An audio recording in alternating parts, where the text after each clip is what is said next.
Jalebi baby jalebi by jalebi by. কলেজে ঢুকতে ঢুকতে মায়ের 9টা বেজে গেল। আসিফ হৃদের গাড়ি করে মায়াকে এইটুকু পথ দিয়ে গেল। এতক্ষণে কলেজে বেশ ভালোই আনাগোনা হয়েছে স্টুডেন্টদের। যে এখনো কলেজে আসেনি, হয়তো একটু পর আসবে। তবে শ্রেয়াকে দেখা গেল কলেজ চত্বরে। অবাক চোখে মায়ের দিকে তাকিয়েছিল সে। হয়তো বোঝার চেষ্টা করছিল মায়ের হৃদের গাড়িতে কিভাবে আসলো।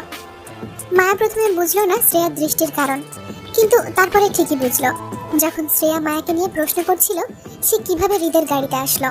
মায়া খুব স্বাভাবিকের ন্যায় জানালো সে হৃদের সাথে দেখা করতে গিয়েছিল, সেজন্য হৃদের গাড়ি করে আসা। তবে মায়া বিস্তারিত ভেঙে বলল না শ্রেয়াকে। শ্রেয়াও বিস্তারিত জানার আগ্রহ দেখালো না, বরং শ্রেয়া যেটা জানার আগ্রহ দেখালো সেটা হলো, তো হৃদ ভাইকে কেমন লাগে মায়া? দুই বান্ধবী কলেজ ভবনের 2য় তলার করিডোরে দাঁড়িয়ে। পরীক্ষা 10টায়, জলদি আসায় তাই আপাতত ক্লাসের সামনে দাঁড়িয়ে আছে। শ্রেয়ার কথায় মায়া করিডোরের রেলিংয়ের দেয়াল ঘেঁষে দাঁড়িয়ে শ্রেয়ার দিকে কপাল কুঁচকে তাকালো। লহাময় গলায় শ্রেয়ার প্রশ্নটা শুধরে জানতে চাইল, কেমন লাগে মানে কি? কি বোঝাতে চাইছিস? ঠিকঠাক প্রশ্ন কর, তারপর না হয় উত্তরটা আশা করিস। ঠিকঠাক প্রশ্নই তো করলাম। ছেলে হিসেবে হৃদ ভাইকে তোর কেমন লাগে? কেমন আবার লাগবে, আর 10টা ঠিকঠাক মানুষের মতোই লাগে। তবে ওনার রাগ অহংকার সাথে সাথে লোকটা একটু বেশি সুন্দর। এত সুন্দর মানুষের বউগুলোর কপাল খারাপ হয়, বুঝলি? সুন্দর পুরুষগুলো বউকে ভালোবাসতে চায় না, কারণ তাদের নিজের রূপের অহংকারই শেষ হয় না। সেখানে বউদের রূপ তো ডাল ভাত, বুঝলি?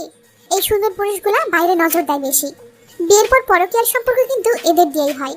যদিও সবটা আমার ব্যক্তিগত মতামত, তবে এই কারণে আমার সুন্দর পুরুষে অ্যালার্জি, সহ্য হয় না।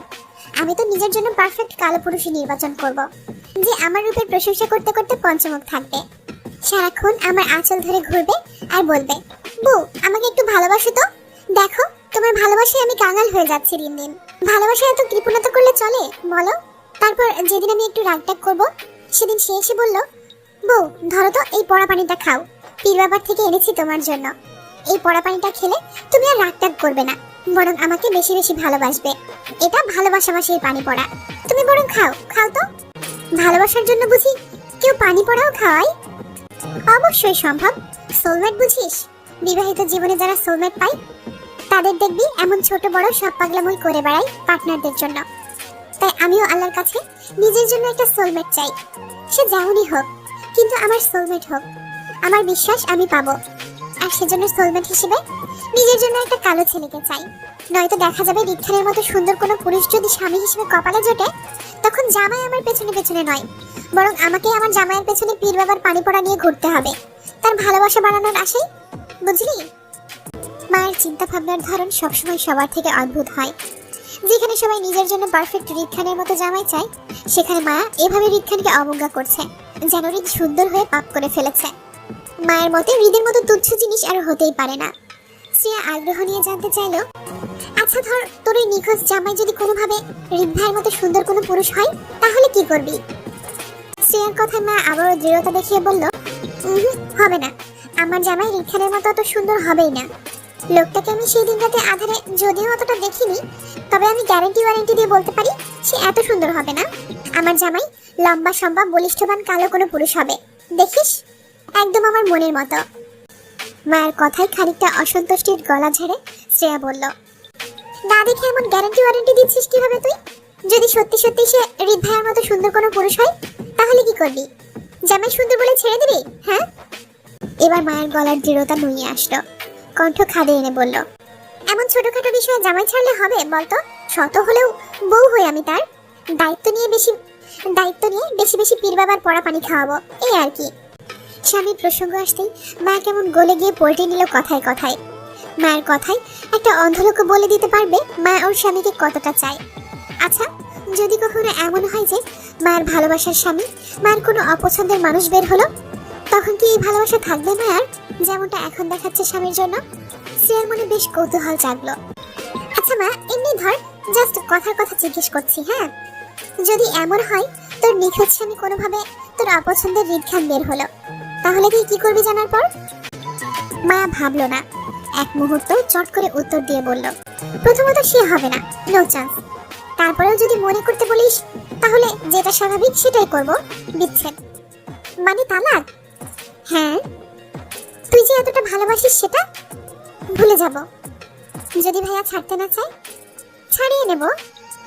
তারপরেও ভাইয়ের সাথে থাকবি না? না। মায়ের দৃঢ় গলার কথাটা শ্রেয়া শুনে বুঝতে পারলো মায়া আসলেই হৃদকে পছন্দ করে না, কোনোভাবেই না। এজন্য অযৌক্তিকভাবে হৃদ ভাইয়ের উদাহরণ দেওয়াটা হয়তো শ্রেয়ার ঠিক হয়নি। তুই এত অপছন্দ কেন হৃদ ভাইকে?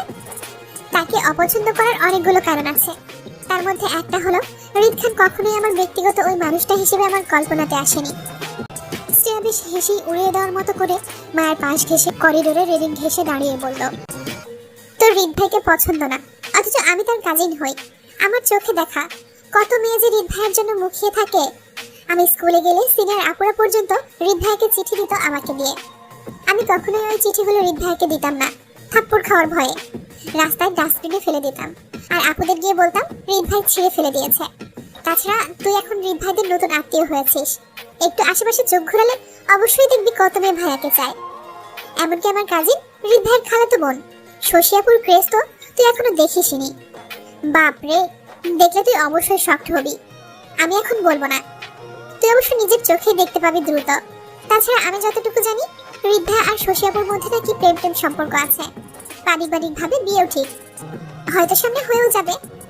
অথচ তুই বলছিস হৃদ ভাইকে তোর পছন্দ না। তোর জায়গায় আমি হলে এমন সুন্দর বিয়ের উপর ক্রাশ খেয়ে তার প্রেমে উষ্ঠা খেয়ে পড়তাম সেই কখন। কিন্তু তুই তো ইন্টারেস্টই দেখাচ্ছিস না। হৃদের প্রেম ভালোবাসা সম্পর্কের কথা শুনেও মায়ের তেমন ভাবান্তর হলো না, বিষয়টা পাত্তাই দিল না। যেহেতু হৃদকে ওর পছন্দ না, তাই হৃদের প্রেম বা বিয়ে নিয়ে ওর মাথা ব্যথা নেই। মায়ের হৃদের প্রেমের সম্পর্কটা স্বাভাবিকভাবেই ধরে নিল আর বলল, আসলে বিষয়টা ইন্টারেস্টেড না, বিষয়টা ভালোবাসার। হৃদ খান আমার জীবনে আসার আগে থেকেই আমি বিবাহিত ছিলাম, এবং ততদিনে নিখোঁজ স্বামীকে মন দিয়েও বসে আছি।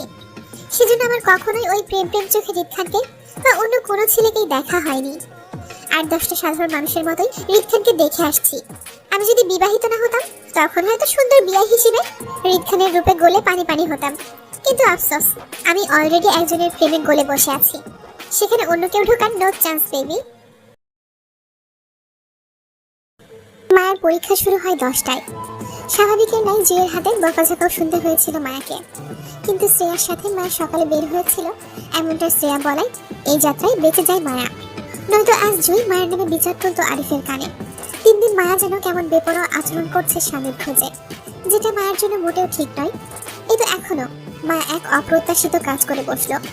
পরীক্ষা চলাকালীন কি মনে হওয়াতে তাড়াহুড়োয় মায়া খাতা জমা দিয়ে বের হয়ে গেল সবার আগে আগে। অথচ পরীক্ষা তখনও ঘন্টাখানিক সময় বাকি আছে। ক্লাসের সবাই পরীক্ষা দিচ্ছে, আর মায়া তাড়াহুড়ো করে স্যারকে খাতা জমা দিয়ে ফাইল নিয়ে বের হয়ে গেল অসুস্থতার দোহাই দিয়ে। অথচ জুই জানালা দিয়ে ঠিক দেখছে মায়া দৌড়ে কলেজের গেট দিয়ে হন্তদন্ত হয়ে বেরিয়ে যাচ্ছে। জুই রাগে দাঁতে দাঁত পিষল। কাল কোচিং থেকে আর আজ পরীক্ষার হল থেকে মায়া বেরিয়ে গেল অসুস্থতার বাহানা দিয়ে। নিশ্চয়ই মায়া কোথাও কিছু ঝামেলা পাকাচ্ছে, নয়তো এমন অদ্ভুত আচরণ কেন করবে? জুইয়ের সন্দেহ বাড়ে। পরীক্ষা শেষ করেই জুই মায়াকে ধরে বেঁধে সবকিছু প্রশ্ন করবে, জানতে চাইবে কেন 2 দিন ধরে এমন অদ্ভুত আচরণ করছে, কেন পরীক্ষাগুলো খারাপ করছে ইচ্ছাকৃতভাবে। মায়া হন্তদন্ত হয়ে রিকশায় উঠে বসলো হৃদের ফ্ল্যাটের উদ্দেশ্যে। মায়া অস্থির নেই, ছটফট করছে রিকশায় বসে। মায়া এত বড় কুৎসিত কাজটা কিভাবে করলো? নিজের স্বার্থের জন্য স্বামীকে খুঁজতে গিয়ে তারই একটা কিডনি বিক্রি করার অনুমতি দিয়ে আসলো হৃদ খানকে। এটা অন্যায় থেকেও জঘন্য পাপ হয়েছে মায়ার। কাউকে ভালোবাসলে তার ক্ষতি করা যায় না, শুধু ভালো রাখার দোয়া করা যায়। মায়া তো ওর স্বামীকে ভীষণ ভালোবাসে, তাহলে লোকটার এত বড় ক্ষতি কিভাবে করলো মায়া? ওর বুক কাঁপলো না? মায়া কি আদৌ ওর স্বামীকে ভালোবেসেছে? যদি ভালোবাসতো তাহলে এমনটা মায়া কখনোই করতে পারতো না। ওর স্বামীর অগোচরে তীব্র অপরাধ বোধে মায়ের রিকশার মধ্যে ঝরঝর করে কেঁদে উঠল। যে লোকটাকে ও এখন পর্যন্ত দেখেনি, সেই লোকটাকে কত বড় বিপদে ফেলে দিল। সোজা কিডনি বিক্রি করে দিল তার অগোচরে। মায়া কি আদৌ ভালো বউ? ওর মতো জঘন্য বউ কেউ হতে পারে না এই দুনিয়ায়। মায়ের সর্বোচ্চ নিকৃষ্ট বউ হলো ওর স্বামীর। মায়ের হঠাৎ কান্নায় রিকশা চালক চমকে পিছনে তাকালো। গাড়ির গতি কমিয়ে মায়াকে কিছু জিজ্ঞেস করতে চাইলে মায়া চোখ মুছতে মুছতে রিকশাওয়ালার উদ্দেশ্যে বলল, চাচা একটু দ্রুত চালাবেন গাড়িটা। রিকশা চালক আর প্রশ্ন করলো না মায়াকে, বরং তিনি মায়ের কথায় স্বাভাবিকের ন্যায় থেকে দ্রুত গাড়িটা টানলো মায়ের দেওয়া ঠিকানায়। মায়ের রাস্তার পথের দিকে তাকালো, হৃদকে আশেপাশে দেখা যায় কিনা তা দেখতে। মায়াকে আজ সকালে আসিফ কলেজে ড্রপ করার সময় বলেছিল ওরা আজ ঢাকায় ব্যাক করবে। এবার ফিরতে মাস 2 সময় নেবে। হৃদ দেশের বাইরে যাওয়ার কথা। এমতো অবস্থায় যদি মায়া এখন হৃদের কাছে পৌঁছানোর আগেই হৃদ চট্টগ্রাম ছেড়ে চলে যায়, তাহলে মায়ের আর নিষেধ করা হবে না যে ওর স্বামীর কিডনি দিয়ে কোনো ডিল করতে চায় না ও। মায়াকে যেন সকালের উকিলের দেওয়া ডিলের কাগজগুলো ফেরত দেয়, এটাও বলবে। মা এখন আর ওর স্বামীকে খুঁজবে না। যেদিন মায়া 2 লাখ টাকা জোগাড় করতে পারবে সেই দিন খুঁজবে, নয়তো থাক। মা এবার নিজেই খুঁজে নেবে ওর স্বামীকে। তারপর হৃদের সাথে স্বামীর কিডনি নিয়ে কোনোরূপ ডিল করবে না। করবে না মানে করবেই না। এই যাত্রায় মায়ের ভাগ্য ভালো হয়, রিক্সা থেকে নেমেই হৃদের বিল্ডিং এর নিচে আসিফকে দেখলো গাড়ি নিয়ে দাঁড়িয়ে আছে। হয়তো অল্পক্ষণেই চলে যাবে। আসিফের সঙ্গে ড্রাইভার সহ আরো 10-12 জনের মতো ছেলে পেলে দাঁড়িয়ে থাকতে দেখলো মায়া। মায়া সেই দিকে এগিয়ে যেতেই রাহাত সালাম দিল। আসিফ মায়াকে এই অসময়ে দেখেও কিছু বলল না, বরং মায়া কিছু বলার আগেই আসিফ স্বাভাবিকের ন্যায় জানালো হৃদ ওপরে আছে এবং রেডি হচ্ছে। মায়া সিঁড়ি ভেঙে দ্রুত ওপরে উঠল। দরজা নক করতে দেখলো ভেতর থেকে দরজাটা খোলা। হয়তো হৃদ বেরিয়ে যাবে বলে লাগায়নি। মায়া চাপানো দরজা ঠেলে ভেতরে ঢুকলো। দেখলো হৃদ সোফায় বসে জুতা পরছে। কারো উপস্থিতি টের পেতেই হৃদ বেখেয়ালি ভাবে চোখ তুললেই দৃষ্টি মিলল মায়ের সাথে। মায়াকে এই অসময়ে দেখে খানিকটা কপাল কোঁচকালো। তৎক্ষণাৎ দৃষ্টি ঘুরিয়ে তড়াক করে তাকালো দেয়ালের ঘড়ির দিকে। এক পলক সময়টাও দেখে নিল। মাত্র দুপুর 12টা 5 মিনিট। তার মানে মায়ের পরীক্ষা এখনো শেষ হয়নি, রানিং। তাহলে এই মেয়ে এই অসময়ে পরীক্ষা দেখে হৃদের বাসায় কি করছে? হৃদ পুনরায় নিজের জুতা পরতে পরতে বলল, কি চাই? আমি সকালে আমাদের মধ্যকার ডিলের কাগজপত্র ফেরত চাই ভাইয়া।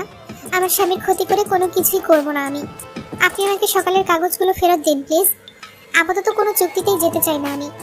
যেদিন আপনার চাওয়া টাকাগুলো জোগাড় করতে পারবো সেদিন ওই লোকটাকে খুঁজবো, নয়তো না।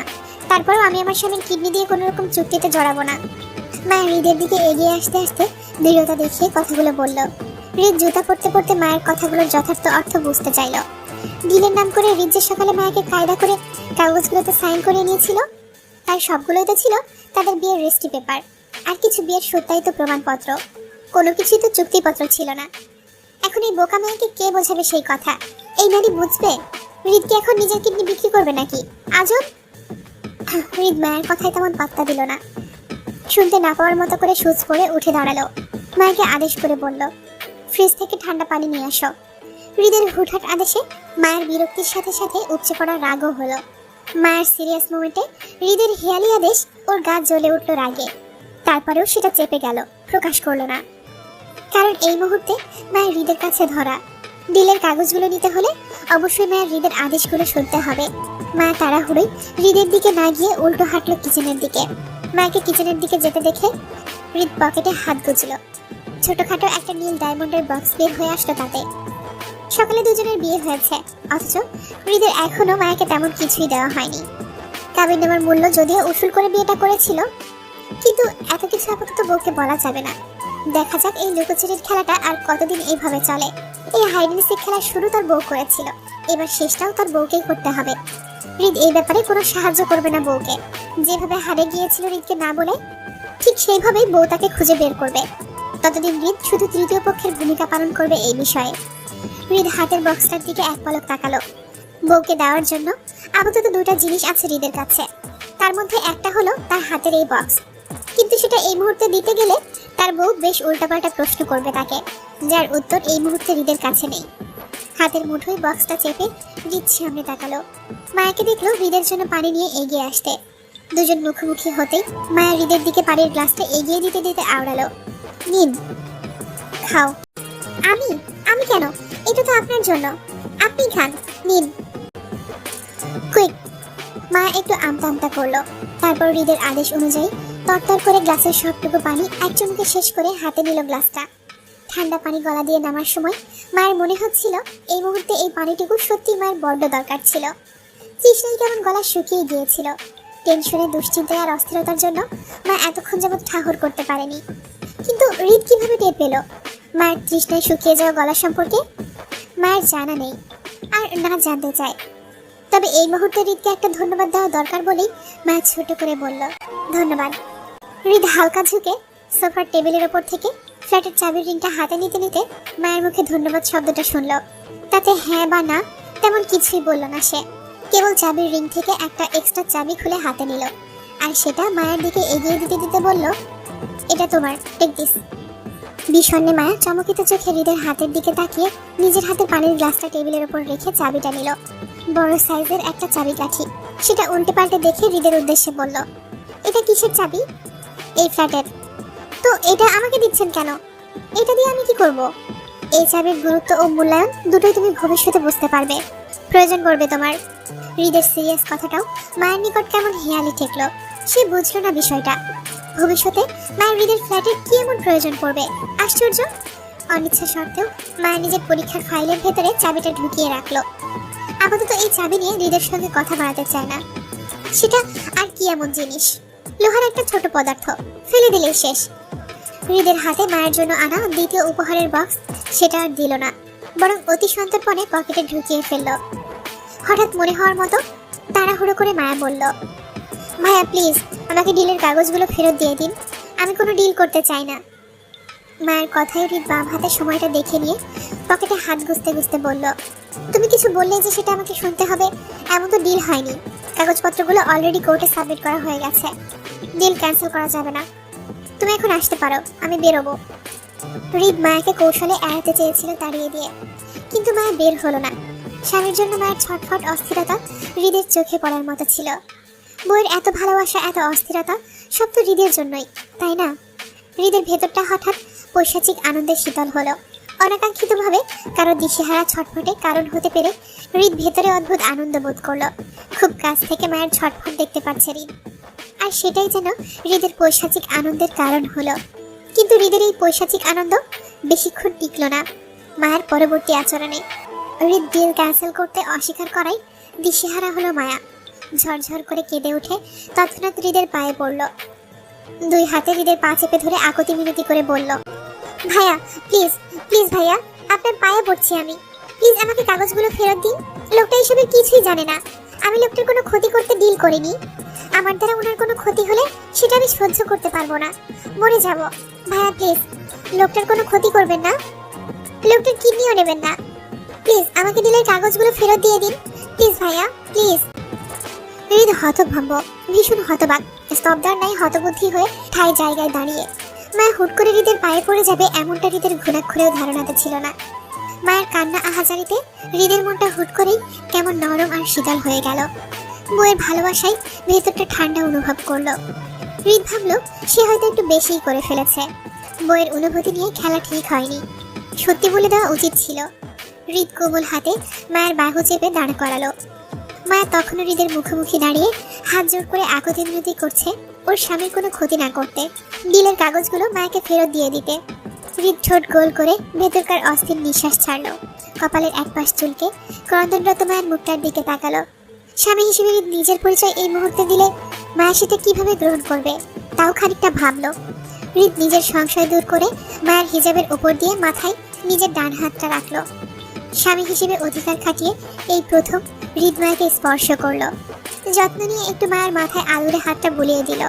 হৃদ আবারও একই অস্থিরতায় চাপা নিঃশ্বাস ফেলে বলল, যাকে স্বামী হিসেবে খুঁজছো তাকে খোঁজা বাদ দিয়ে আমাকে স্বামী হিসেবে গ্রহণ করলে চলবে না তোমার? হৃদের কথাটা শেষ করতে যতটুকু দেরি হলো ব্যাস এতটুকুই। কিন্তু মায়ের রিয়াকশন দেখা গেল তৎক্ষণাৎ। মুহূর্তের মাঝেই হৃদের হাতটা ঝাড়া দিয়ে মাথার উপর থেকে ফেলে দিল তীব্র রাগে। তেতে উঠে বলল মায়া, আমি আপনার কাছে সাহায্য চেয়েছিলাম, উপদেশ নয়। তৃতীয় পক্ষ হয়ে একদম আমার ব্যক্তিগত জীবনে ঢোকার চেষ্টা করবেন না। আমি কাকে খুঁজবো কাকে খুঁজবো না সেটা আমার ব্যক্তিগত মতামত হবে, আপনার না। আমাকে দুর্বল ভেবে একদম সুযোগ নেওয়ার চেষ্টা করবেন না। আমি ওই টাইপের মেয়ে নই যারা আপনার রূপ আর টাকা পয়সা দেখে আপনার পেছন পেছন ঘুরবে। আর না আমার ভালোবাসা এত ঠুনকো যে কারো কথায় আমি নিজের স্বামীকে বাদ দিয়ে অন্য কাউকে গ্রহণ করব। একদম নিজের লিমিটে থাকবেন, আমার আপনাকে পছন্দ না। মায়ের রাগ, মায়ের দৃঢ়তা হৃদকে মুগ্ধ করার কথা ছিল, কিন্তু হৃদ মুগ্ধ হতে কেউ নড়ে উঠল। হৃদ যে মায়াকে বোঝাতে চেয়েছিল সে মায়ের স্বামী হয়, এই কথাটা তো মায়া মানতেই নারাজ। বিশ্বাস করবে কখন? হৃদের মস্তিষ্ক হঠাৎ জ্বলে উঠল কিছু একটা আপত্তি জানিয়ে। মায়া নিজের স্বামীকে যতটা পাগল পাগল হয়ে ভালোবাসে ঠিক ততটাই হৃদকে অপছন্দ করে।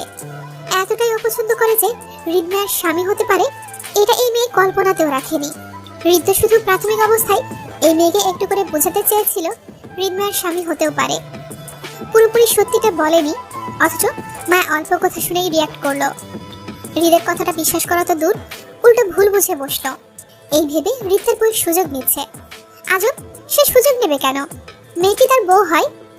যদি হৃদের কখনো মনে হয় তার বউকে তার দরকার, তাহলে সে সোজা বেডরুমে নিয়ে ফেলবে এই মেয়েকে। তারপরেও ভাওতাবাজি করে বউকে ছবে না সুযোগ নেওয়ার উদ্দেশ্যে। এমন করার হৃদের দরকার নেই। হৃদের মনে তীব্র প্রশ্ন জাগলো, আচ্ছা এই মেয়ে যদি কখনো জানতে পারে হৃদ মায়ের স্বামী হয়, তখন কি করবে? এত এত ভালোবাসা থাকবে তো এই নারীর তার প্রতি? নাকি হৃদ এই নারীর স্বামী হয় বলে সে এত ভালোবাসাকে এক মুহূর্তেই ঘৃণায় রূপান্তর করবে, দূরে সরে যেতে চাইবে হৃদ থেকে? অসম্ভব। হৃদ এত সহজে ছেড়ে দেবে না বউকে।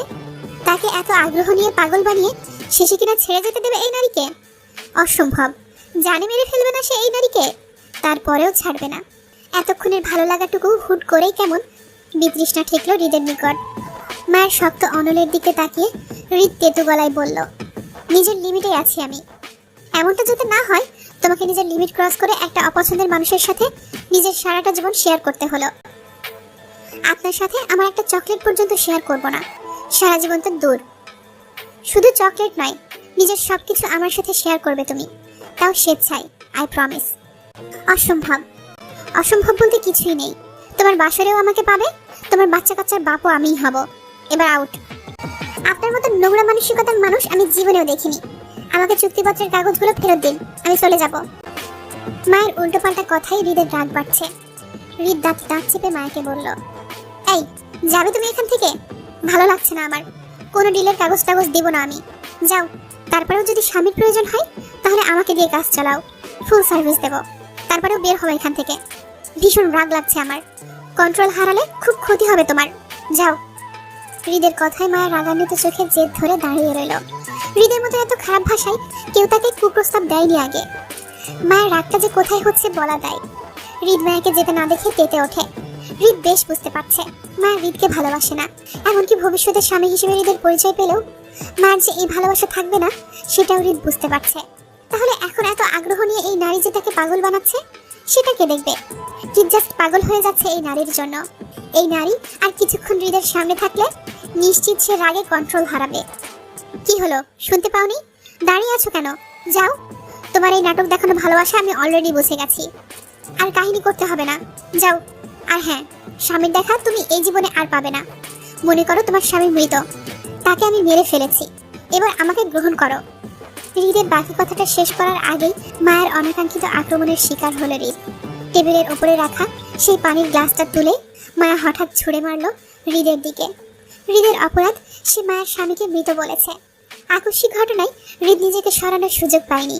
সে কেবল নিজেকে বাঁচাতে মুখের ওপর আড়াআড়ি হাত বাঁধল, যার দরুন মায়া ছুঁড়ে দেওয়া ভারী গ্লাসটা হৃদের হাতের কবজায় আর কপালে লাগলো। এতে করে হৃদের হাতের ঘড়ির কাঁচ ভেঙে মুহূর্তেই হাত কেটে রক্ত বেরিয়ে গেল। কপালটাও গ্লাসের কাঁচে লেগে আংশিক রক্ত গড়ালো। হৃদ মুখের উপর হাত বেঁধে ঝুঁকে রইল কয়েক সেকেন্ড। মূলত পুরো বিষয়টা বুঝতে হৃদের কয়েক সেকেন্ড সময় লাগলো। যখন বুঝতে পারলো বিষয়টি কি হয়েছে তার সাথে, ঠিক তখনই দপদপ করে তীব্র রাগে জ্বলে উঠল হৃদের মস্তিষ্ক। তাকে কেউ আঘাত করলে এটা সহ্য করতে পারে না সে। কন্ট্রোলের বাইরে চলে যায় তখন সবকিছু।